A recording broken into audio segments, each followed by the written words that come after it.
اسرائیلی جارحیت ایران کے صوبے مشرقی آذربائیجان پر اسرائیلی حملے، 30 فوجی شہید اور 55 زخمی۔ صوبے کے گورنر بہرام سرمست نے سرکاری ٹیلی ویژن کو بتایا کہ حملے صوبے بھر میں 19 مقامات پر ہوئے۔ دارالحکومت تبریز میں 12 حملے کیے گئے۔ حملے میں ہلال احمر کے عملے کا ایک رکن بھی جاں بحق ہوا۔ اسرائیل نے بوشہر میں ایران کی کنگان بندرگاہ میں آئل ریفائنری کو بھی نشانہ بنایا، جس سے آگ لگ گئی۔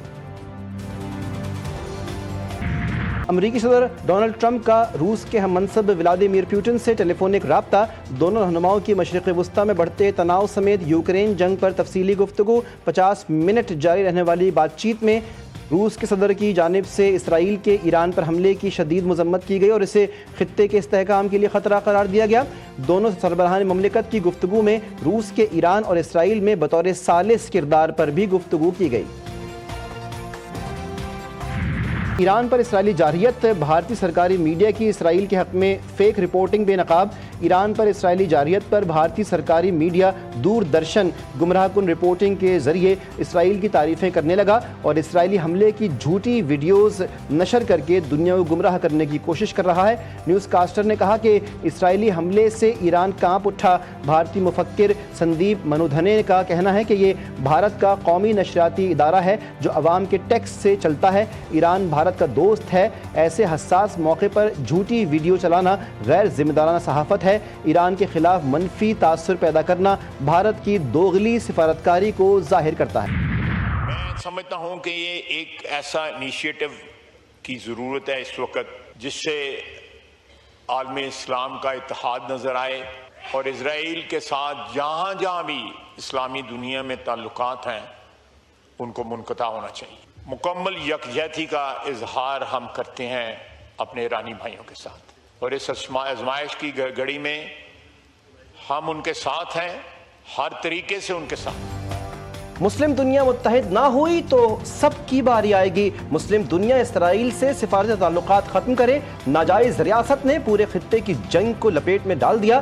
قومی اسمبلی میں خطاب کے دوران خواجہ آصف نے کہا ایران پر حملہ کر کے بین الاقوامی قوانین کی کھلی خلاف ورزی کی گئی۔ وزیر اطلاعات عطا تارڑ بولے ایران کو اپنے دفاع کا حق حاصل ہے، پاکستان خطے میں امن کا فروغ چاہتا ہے، فلسطین کے نہتے مسلمانوں کو کبھی نہیں بھولیں گے۔ پاکستان نے وہاں پہ ایران کا دفاع کیا اقوام متحدہ کی سیکیورٹی کونسل میں اور یہ کہا کہ ہم صرف مذمت کرتے ہیں جو انجسٹیفائڈ، انلیجٹمیٹ اور انپرووکڈ اٹیک ہے اسرائیل کا ایران کے اوپر، بلکہ ہم اپنے ایران کے بہن بھائیوں کے ساتھ اظہار یکجہتی بھی کرتے ہیں اور ان کے غم میں برابر کے شریک بھی ہیں۔ It's the only way for us to address all issues. There's no military solution to the issue of Kashmir. There's no military solution to the issue of terrorism. There's no military solution to any of the problems that India and Pakistan have faced historically. Preceding this conflict, the Indian government announced Iran اسرائیل کشیدگی عالمی امن کے لیے خطرہ۔ اسرائیل مشرق وسطیٰ میں جنگی جنون پھیلانے میں مصروف ہے۔ پاکستان امن چاہتا ہے، جنگ کسی بھی مسئلے کا حل نہیں۔ مسئلہ کشمیر اور دہشت گردی جیسے تنازعات کا حل صرف مذاکرات میں ہے۔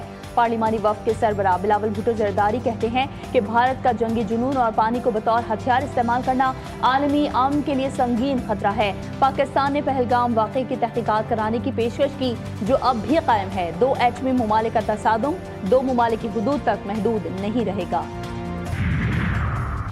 دہشت گرد اسرائیل کے غزہ میں حملے، مزید 23 فلسطینی شہید۔ صہیونی فورسز نے غذائی اجناس کے لیے امدادی مراکز پر جمع معصوم فلسطینیوں پر گولیاں برسا دیں، 15 فلسطینی شہید ہو گئے۔ JUI کے بغیر حکومتیں بنتی نہیں یا پھر چلتی نہیں۔ اچھی بات ہے کہ سیاست میں ایک دوسرے کو عزت دے رہے ہیں۔ سربراہ JUI فے مولانا فضل الرحمان کی گفتگو۔ سینیٹر فیصل وابڈا بولے سیاسی طور پر پاکستان کو مولانا فضل الرحمان کی ضرورت ہے، آگے کیسے چلنا ہے مولانا صاحب سے رہنمائی لیں گے۔